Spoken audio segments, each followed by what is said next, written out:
auzu billahi mina seytaani rajiimi bismillahi rahmaani rahiimi asalaamaaleykum wa rahmatullahi wa barakaatuhu.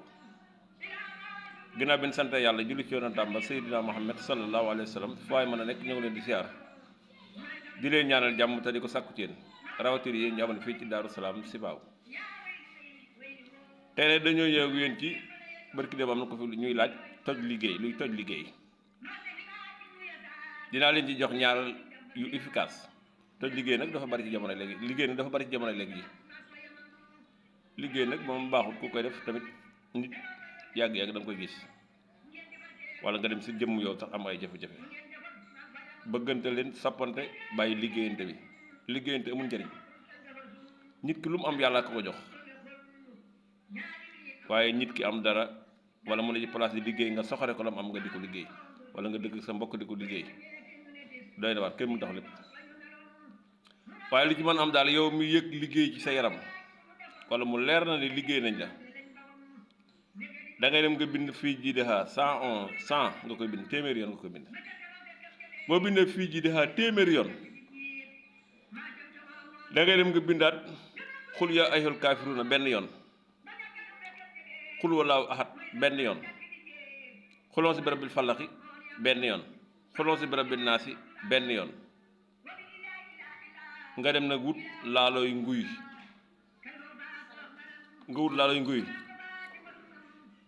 boo wutee laalooy nguy nga def ko ca saafara sa fii ji nga njëkk a bind téeméer nga ko bind 100 fois baat boobu fii ji ngay bind 100 téeméer ba pare nga bind xul yaa ayyuhal kaafiruuna benn yoon xul wallaahu ahad benn yoon xulon si bi rabbil falaxi benn yoon xulon si bi rabbil naasi benn yoon nga ne wut laalooy nguy nga boole ko ak moom nga sangoo ko ñetti fan kese nga koy sangoo nag ñetti guddi man nga koo sangoo guddi nag moo ci gën waaye ñetti moom bu mu manqué bu mu yées lii ku ko def bu liggéey nekkee seeram dana toj te yow mën a bind fii ji baat bi ni mu yombee 100 fois xul yaa ayyuhal kaafiruuna benn yoon xul wallaahu ahad benn yoon xulon si bi rabbil naasi benn yoon xulon si bi rabbil falaxi benn yoon nga boole ko laalo yu nguy nga sangoo ko ñetti fan liggéey bu mu fekk ci loolu da koy toj insha Allah bi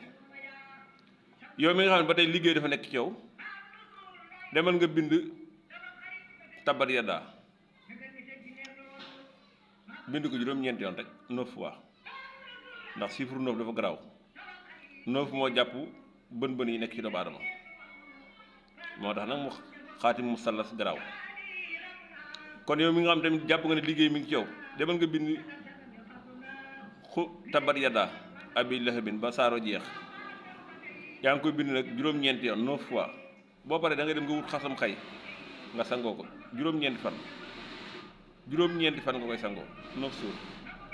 lii de ku ko def képp ku la liggéey bu fekkee daal dëkk yow wala nga xam ko mu leeral di war a liggéey da nga gis kooku am ay jafe-jafe lu wér nga ko ci wàllu liggéey moom it. kon ñaar yooyu lañ leen andi tey ngeen bàyyi liggéeyante bi nag ak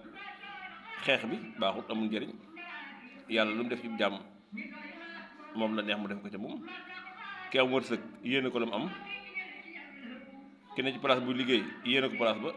te bañ ko koo xañ. jamono bi jafe-jafe yëpp bañante bi rek ko yóbbee jafe-jafe yi ñu dund mais buñ bëggante woon wóolante rek lépp sotti. kon ñëw leen siyaar leen ñaanal jàmm di ko sakku jël wasalaamaaleykum wa rahmatullahi wa barakatuhu.